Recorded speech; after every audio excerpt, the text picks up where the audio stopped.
Good morning everyone. এই যে আমাদের রিপোর্টার ম্যাডাম কিন্তু সকালবেলা সিসিটিভি লাগিয়ে ফেলেছে। কোথায় কে যাচ্ছে না যাচ্ছে, ওখান থেকে বিল্লু রানী কেন যাচ্ছে, খুব মন দিয়ে কিন্তু দেখছে আমাদের সিসিটিভি। কোন বিল্লু কোন বাড়িতে ঢুকছে, কি কি খাচ্ছে, সব কিছুর হিসেব কিন্তু আমাদের এন্ড্রুবুড়ির কাছে আছে। ও কিন্তু কিচ্ছু করতে পারবে না, শুধু এখান থেকে বসে বসে খুব অ্যাগ্রেশনের সাথে দেখবে, মনে হবে যেন ওকে মেরেই ফেলবে, কেটেই ফেলবে। কিন্তু আসলে বললাম, কিছু করতে পারবি তুই?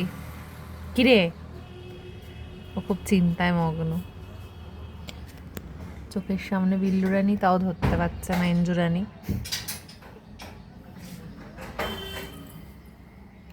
ধরতে পারছিস না? টেনশন হচ্ছে তোর?